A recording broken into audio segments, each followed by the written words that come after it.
Hey everyone, David Ryshpan here again with you on YouTube. Welcome back to the channel. It has been a while.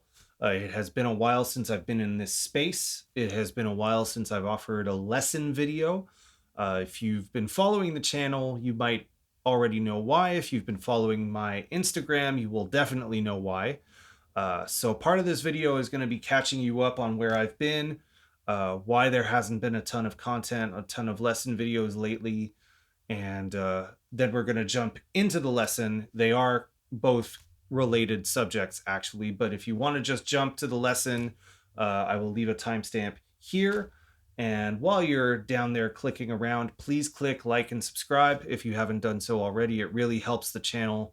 There was a lot of growth last year, and because I haven't been feeding the machine, the analytics have kind of tailed off. I am very grateful for everyone who has sent in great comments, commenting on old videos, messages of support and stuff. So for those of you who don't know, I moved in February of 2025. I moved apartments, and for those of you who aren't in Montreal, you may or may not know that Montreal had an epic snowstorm of historic proportions in the middle of February 2025, and I moved the week after that. That was not fun at all. I cannot recommend in good conscience moving house in a blizzard or the week after a blizzard. But all that to say that move took a lot out of me, and then since the move, I have been on the road quite a lot, hence all the tour vlogs on this channel. I was in Cape Verde with Vox Sambu for the Atlantic Music Expo. I was on tour twice with Alexandre Templier. You may have seen the tour vlog about our run through New Brunswick and Gaspésie. We also recently did a run through the Quebec City region. And so that means I haven't really been at home that much to unpack the boxes and get my home studio in working order yet. So it's coming along. We're making progress, but I do want to thank Edwin DeGage for letting me rent the old studio for a couple of sessions to generate a few more videos that you will be seeing throughout the coming weeks. And so it has been a busy period of performing and touring. I'm very grateful for that. And that brings me to today's lesson, what I wanted to talk about, which is how do I jump between very stylistically different gigs with very little time in between them. And that was a question that my friend Matteo, who's a great artist, songwriter, singer in his own right, he asked me that. But he's also a lighting designer. He's the lighting designer for Alexandre Templier's show. And it so happened that the day after that I landed coming back from Cape Verde with Vox, the day after I had a show with Alexandra. And Matteo asked me that when I got to the theater, of like, man, how do you do it? There's such different projects. There's such different repertoire. How do you switch? And I reflected on that. To give context for those of you who are new to the channel, who haven't been following the tour vlogs, Vox Sambu is a rapper, vocalist originally from Haiti. His music is very up-tempo, a mix of Haitian traditional music with Afrobeat and reggae and hip-hop.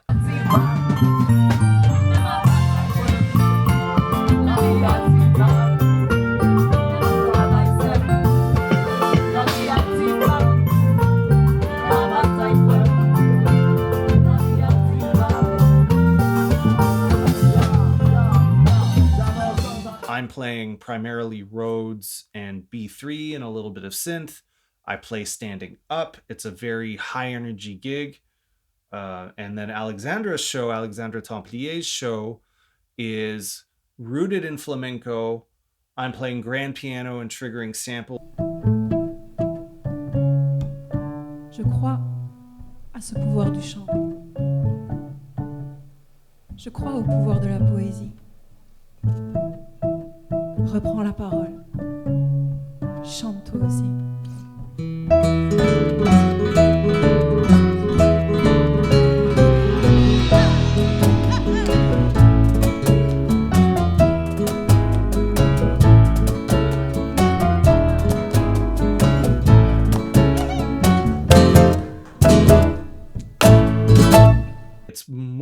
theatrical thing. There are lines in her text that I need to remember for when I triggered the samples.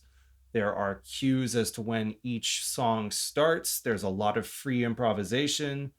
So it's a vastly different palette and a vastly different role that I am called to do. It's as much being an actor as it is being a musician. That versatility, that ability to jump and switch from one gig to another was something I aspired to do from my earliest days. Once I decided I wanted to be a musician, growing up in Toronto when I was a teenager, I really admired particularly horn players. I feel like horn players do this more than rhythm section players, perhaps. Let me know in the comments if you agree. Um, but I really admired players who could be on a salsa gig one night and a straight ahead jazz gig the next, and then sub in a musical theater pit orchestra the night after, and then go play an R&B gig or a wedding gig the night after that. That kind of variety of styles and having a mastery of multiple styles has always been something that's interested me because I've always loved so many different kinds of music. And now in 2025, in the music industry of 2025, it's a necessity to be able to do multiple different things. Um, but no one I knew growing up, and even as I got older, there was never anybody who was able to articulate how to do it. And so this is my attempt at articulating that. If you are a young musician or an aspiring musician and you also love a lot of different genres and you want to be called for a lot of different kinds of things, how do you switch from piano to keyboards? How do you switch from an improvisational type of gig to a parts type of gig, I guess?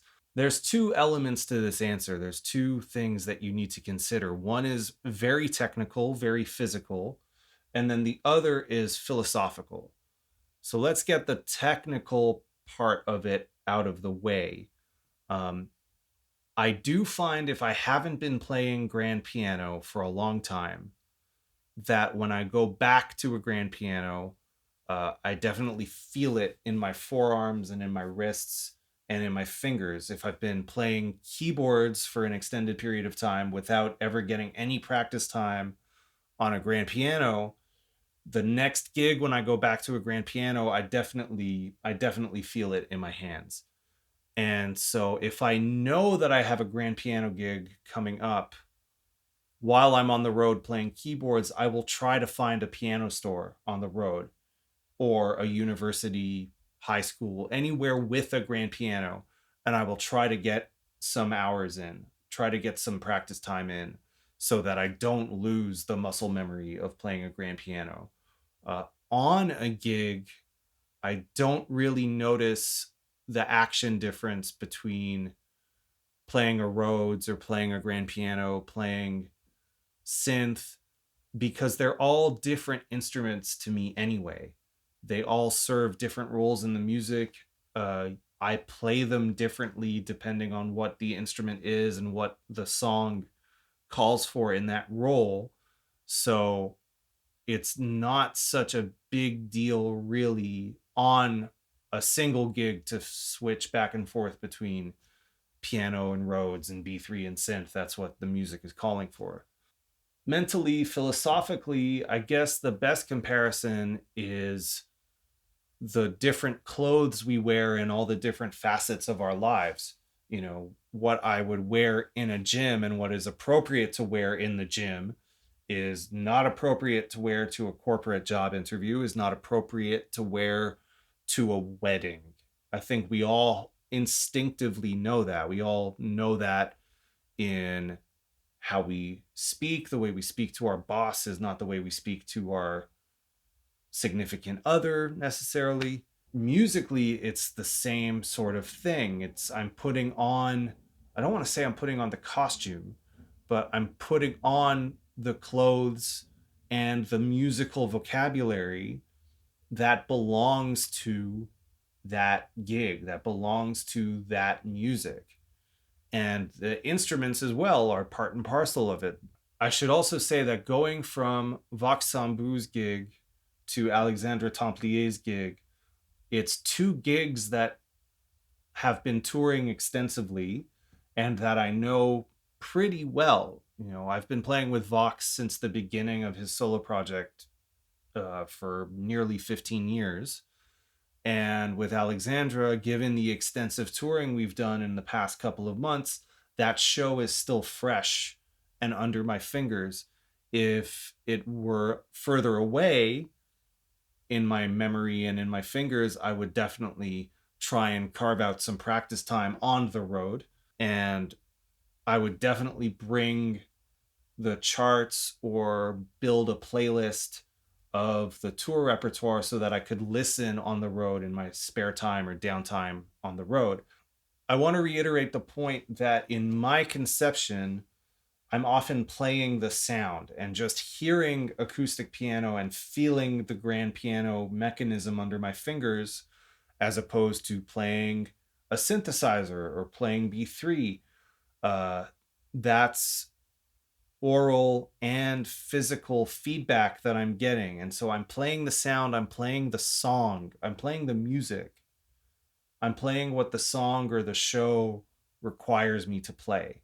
And so, in that sense, it is like an actor assuming multiple roles, or the same way we assume different roles in our daily lives. We are an employee, we are an athlete, we are a child, we are a parent, we are a sibling, whatever the case may be, in our interactions with people and our roles that we play in those relationships are different.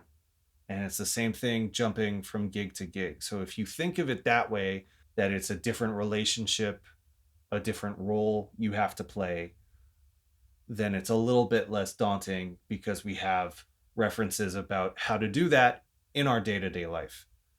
I hope that helps you. That's how I've been thinking about it. Let's have a discussion in the comments about how you approach playing in different projects. And if you have any additional questions for me in all the different projects that I do, thank you so much for your support and for your attention. My name's David Ryshpan. Once again, if you haven't clicked like and subscribe, please do so if you enjoy content and videos like this. I'll see you in the next one. Cheers.